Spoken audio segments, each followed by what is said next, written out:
പ്രിയപ്പെട്ട വിദ്യാർത്ഥി സുഹൃത്തുക്കളെ, കാലിക്കറ്റ് യൂണിവേഴ്സിറ്റിയിൽ BEd അഡ്മിഷൻ്റെ ഭാഗമായിട്ട് അലോട്ട്മെൻറ്റ് സീറ്റുകളിൽ എത്ര സീറ്റ് വേക്കൻസി ഉണ്ട് എന്ന് എങ്ങനെ വിദ്യാർത്ഥികൾക്കറിയാം? ഇവിടെ പറയുന്നത് തന്നെ BEd ലൈവ് സീറ്റ് വേക്കൻസി, ഇപ്പോൾ നിലവിലുള്ള സീറ്റ് വേക്കൻസിയാണ് ഇതിൽ പറയുന്നത്. ഇപ്പോൾ നിലവിൽ എന്ന് പറയുമ്പോൾ സെക്കൻഡ് അലോട്ട്മെൻറ്റിന് ശേഷം വന്നിട്ടുള്ള സീറ്റ് വേക്കൻസിയാണ് അത്. ഇനി കാലിക്കറ്റ് യൂണിവേഴ്സിറ്റി 24-ാം തീയതി റാങ്ക് ലിസ്റ്റ് പബ്ലിഷ് ചെയ്ത് കഴിഞ്ഞിട്ടുള്ള അഡ്മിഷൻ നടപടികൾ നടക്കും. അതിനുശേഷം ഓരോ ദിവസങ്ങളിലും ഈ സീറ്റ് വേക്കൻസിയിൽ അപ്ഡേറ്റ് ചെയ്യും. ഓക്കെ, ആ അപ്ഡേഷനിലൂടെ നിങ്ങൾക്ക് എന്തറിയാൻ കഴിയും? സീറ്റ് വേക്കൻസി ഓരോ ദിവസവും എത്ര സീറ്റ് വേക്കൻസി ഉണ്ട്. അപ്പോൾ സീറ്റ് വേക്കൻസി പരിശോധിച്ച് കഴിയുമ്പോൾ, നിങ്ങൾ നോക്കിക്കഴിയുമ്പോൾ നിങ്ങൾ പ്രധാനമായിട്ട് മനസ്സിലാക്കേണ്ട ഒരു കാര്യം കൂടി ഇതിൻ്റെ കൂടെ പറയുന്നുണ്ട്. അത് നിങ്ങൾ മനസ്സിലാക്കി വെക്കുക. കാലിക്കറ്റ് യൂണിവേഴ്സിറ്റി BEd അഡ്മിഷൻ്റെ എല്ലാ നോട്ടിഫിക്കേഷനും, ഇനി വരാനുള്ള എല്ലാ നോട്ടിഫിക്കേഷനും കൃത്യമായി വിദ്യാർത്ഥികളിലേക്ക് എത്തിക്കുന്നതാണ്. അതിനാൽ ചാനലൊന്ന് സബ്സ്ക്രൈബ് ചെയ്യുക. അപ്പോൾ നമ്മൾ ഒരു കോളേജ് നമ്മൾ സെലക്ട് ചെയ്യുക. ഉദാഹരണത്തിന് Ansar training college for women Perumpila. View details എടുത്തു. അപ്പോൾ ഇവിടെ കാണുന്നത് അൻസാർ ട്രെയിനിങ് കോളേജിൽ അറബിക്കിൽ 0 സീറ്റ് വേക്കൻസി. അപ്പോൾ ഇനി അറബിക്കിൽ ഓപ്പണിൽ 0 ആണ് സീറ്റ് വേക്കൻസിയിൽ.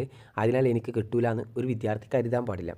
എന്തുകൊണ്ടാണെന്ന് പറഞ്ഞാൽ, ഇപ്പോൾ ഈ അൻസാർ ട്രെയിനിങ് കോളേജിൽ അറബിക് വിഭാഗത്തിൽ ഒരു 5 കുട്ടികൾ അഡ്മിഷൻ എടുത്തിട്ടുണ്ട്. അലോട്ട്മെൻറ്റ് പോകാൻ 5 സീറ്റാണുള്ളത് എന്ന് കരുതാം. ഈ അറബിക്കിൽ കിട്ടിയൊരു കുട്ടി അടുത്ത റാങ്ക് ലിസ്റ്റ് പബ്ലിഷ് ചെയ്തിട്ടുള്ള അഡ്മിഷൻ പ്രകാരം മറ്റൊരു കോളേജിലേക്ക് മാറിക്കഴിഞ്ഞാൽ അവിടെ ആ സമയത്തൊരു സീറ്റ് വരും. അപ്പോൾ പിറ്റേ ദിവസം ചെയ്യും അറബിക്കിലൊരു സീറ്റ് ഉണ്ടാവും. അത് ആ റാങ്ക് ലിസ്റ്റ് എന്നായിരിക്കും വിളിക്കാം. അപ്പോൾ നിങ്ങൾ ഇതുപോലെ റാങ്ക് ലിസ്റ്റ് പരിശോധിക്കുന്ന സമയത്ത് ഇങ്ങനെ സീറ്റുകൾ വേക്കൻസികൾ വരാനുള്ള സാധ്യതയുണ്ട് എന്ന് മനസ്സിലാക്കുക.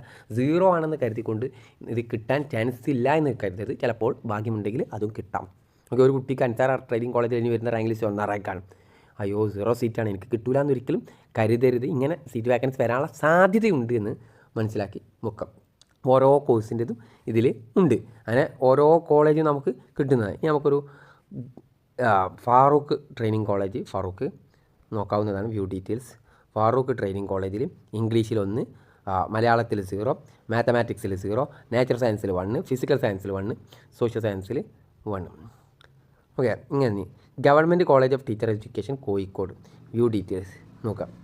അറബിക്ക് 0, English 1, Hindi 0, Malayalam 0, mathematics 0, nature science 0, physical science 0, സംസ്കൃതം 0, സോഷ്യൽ സയൻസ് 1, ഉറുദു 0.